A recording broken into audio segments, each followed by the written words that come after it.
25 invited guests that was literally destroyed by a man dressed as Santa Claus who showed up at the door with 2 handguns and a flamethrower, a homemade flamethrower.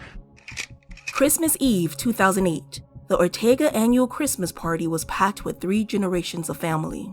There was a loud poker game in full swing just as someone knocked on the door. 8-year-old Katrina ran to answer it. Standing on the porch was Santa Claus, and he was carrying a huge red present. Katrina smiled and said, "Santa's outside." Then Santa pulled out 2 guns and shot her in the face. He stepped over her body, and what happened next will become one of the most horrific family annihilations in American history.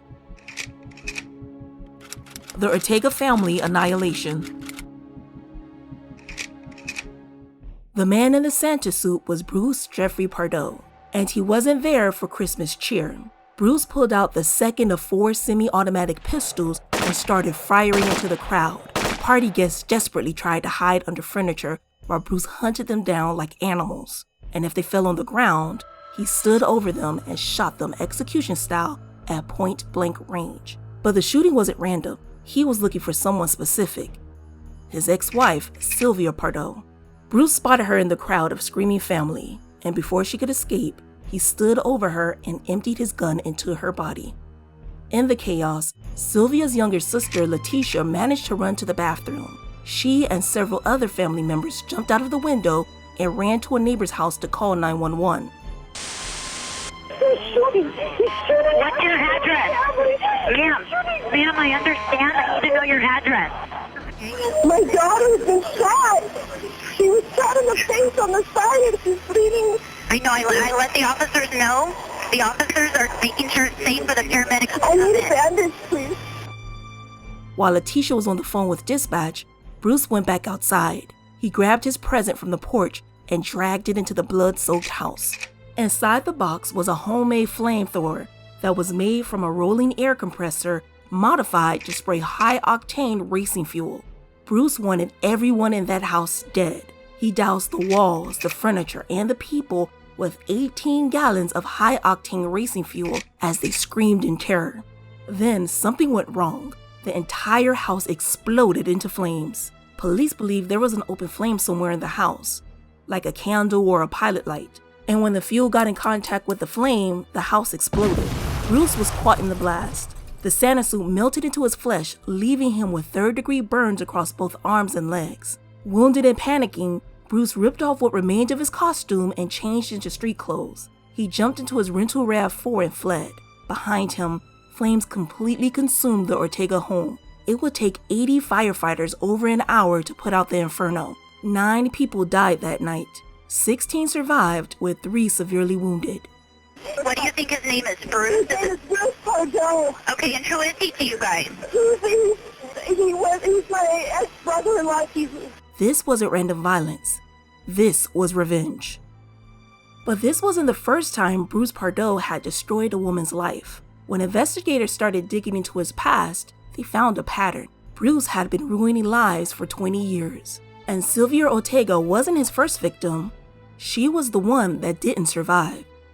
On paper, Bruce looked like the perfect catch. He was a 45-year-old electrical engineer with a degree from Cal State, and he even worked at NASA's Jet Propulsion Laboratory. His neighbors knew him as friendly and outgoing, and adding to his good guy image, he never missed Sunday at church, where he volunteered as an usher.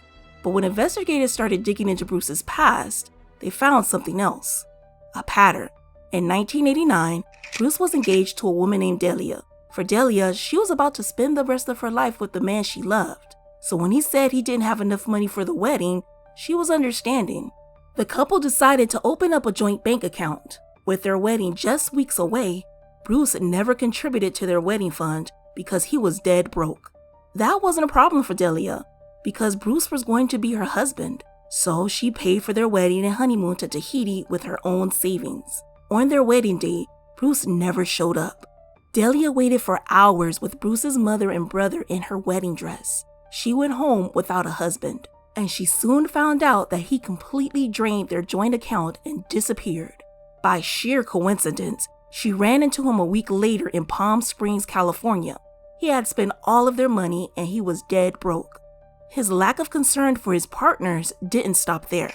In the 90s, Bruce dated a woman named Tina, and just like before, everything started off great. On a rafting trip with their friends, Tina got a glimpse of Bruce's true nature. She fell off the raft, nearly drowning, and instead of helping, Bruce laughed hysterically. Tina said he didn't get the severity of what happened. He was smart but didn't have common sense. He settled down with his new girlfriend Elena and their 1-year-old son in 2001.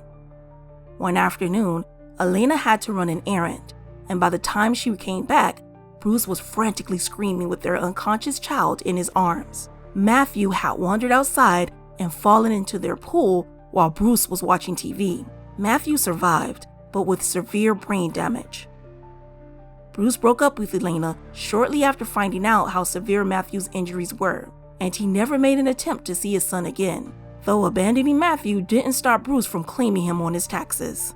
By 2004, Bruce had perfected his act as a devoted partner and knew how to charm women. He was about to meet someone who would trust him completely. Her name was Sylvia Ortega. Sylvia Ortega was everything Bruce Pardo wasn't: warm, genuine, and loved by everyone who met her. And when her brother-in-law introduced her to Bruce, she thought she finally found the one. Sylvia was a divorced mother of 3 and she wanted to give love another shot. After a short romance, the couple got married in 2006. At first, Bruce played the perfect partner. He charmed Sylvia's large family and his mother adored Sylvia. But within months, the mask started slipping. Bruce became distant and mean. The first red flag was his resistance to a joint savings account. Even though Sylvia convinced him to have one, he was still reluctant. His once friendly relationship with Sylvia's children became cold, and he abruptly stopped supporting them. Despite his attitude, Sylvia desperately wanted to save her marriage. But by December 2007, she was sleeping in another room and spending weekends with her parents. After 2 months of his horrendous treatment, she wanted out. And that's when she discovered what he was hiding. There was only $17,000 of the $88,500 in their joint bank account. Every penny transferred to a private account she couldn't access. But that wasn't even the worst part. Sylvia found tax documents that revealed that Bruce had a son she didn't even know existed. When she confronted him about it, he denied it. So Sylvia called Bruce's mom, and she told Sylvia the truth on how Bruce abandoned his only child. Sylvia was heartbroken. How could the man she wanted children with hide something so important? It was the straw that broke the camel's back. She told Bruce that she wanted a divorce. Bruce didn't yell. He didn't try to fight for his marriage. He simply said, fine. The next day, he put all of Sylvia and her kids' belongings on the curb and called her to come pick them up. On March 24, 2008, Sylvia filed for divorce, and in June, the court ordered Bruce to pay $1,785 a month in spousal support. But Bruce wasn't as calm as he seemed. As soon as the first hearing was over, Bruce started planning. By July, he had purchased 5 semi-automatic handguns and hundreds of rounds of ammunition. Around the same time, he was caught falsifying work hours and was fired from his job at ITT Electronic Systems. At the next divorce hearing, he asked the judge to suspend alimony payments because he lost his job. The judge agreed and said he had to make a one-time payment of $10,000. Even with the judge agreeing to the new terms, Bruce was still bitter. He resented that Sylvia had moved on and was, quote, living the good life. As the divorce hearings continued, he purchased a custom-made Santa suit for $300. Bruce was furious. His personal life was spiraling out of control and he was broke. He even stopped speaking to his mother because she sided with Sylvia. On December 18, 2008, exactly 1 week before Christmas, Bruce and Sylvia's divorce was finalized. He kept the house and the cars, and Sylvia kept her wedding ring and the dog. All he had to do was write one check for $10,000 and he would never have to speak to Sylvia again. Most people would have been relieved that their divorce was finally over, but Bruce's hatred festered, and he had no intention of paying Sylvia the $10,000. He was going to make his ex-wife and her entire family pay in blood. So he turned his home into a bomb-making factory and began making his homemade flamethrower in his garage. By Christmas Eve, Bruce set his plan into motion. He bought a plane ticket to Illinois, departing Christmas morning.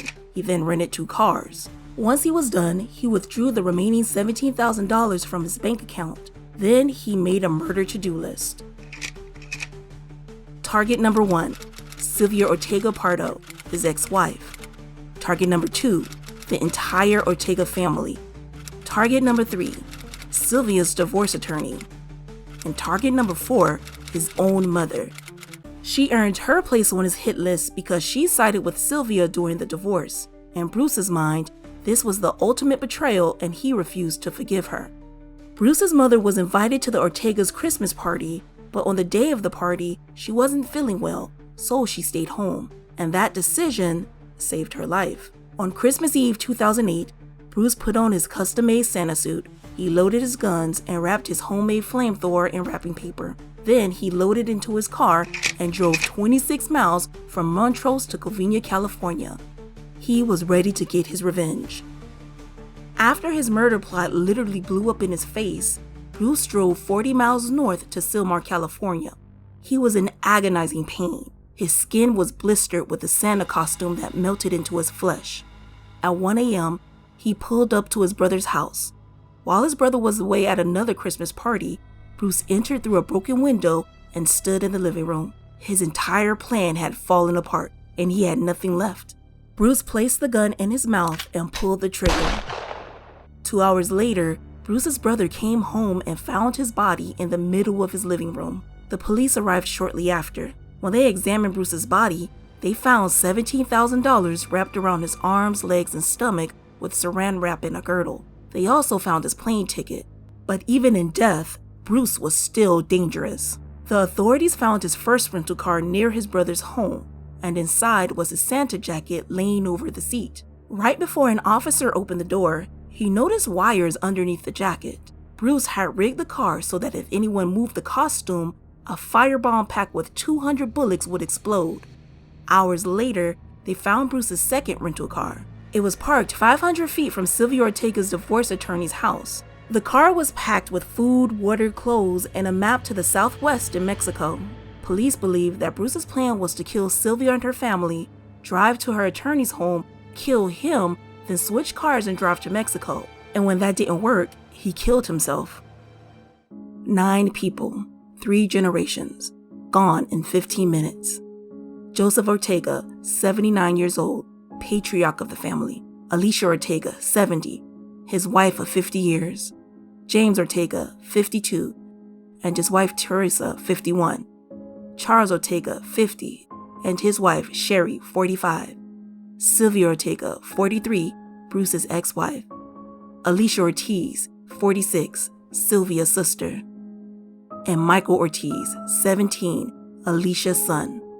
The first victim, 8-year-old Katrina Uspolsky, was shot through the cheek.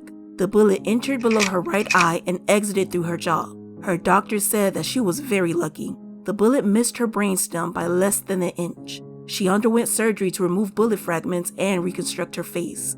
But Katrina didn't just survive the shooting, she survived the trauma. In 2018, nearly 10 years after the massacre, 17-year-old Katrina stood in front of her high school. She was joining a nationwide walkout to protest gun violence. Katrina's mother, Letitia, made a choice after the massacre. She refused to let Bruce Pardo have power over their lives. She continued celebrating Christmas. She taught Katrina and her sister to associate Santa Claus with good things again, and she raised Katrina to honor her lost family members by living with purpose. Letitia Uspolsky is the only surviving sibling, and Sylvia's children had to grow up without their mother. The Covina Christmas massacre remains one of the most shocking mass murders in California history. It's a reminder that the most dangerous people aren't always strangers. Sometimes they're sitting right next to you at Christmas dinner.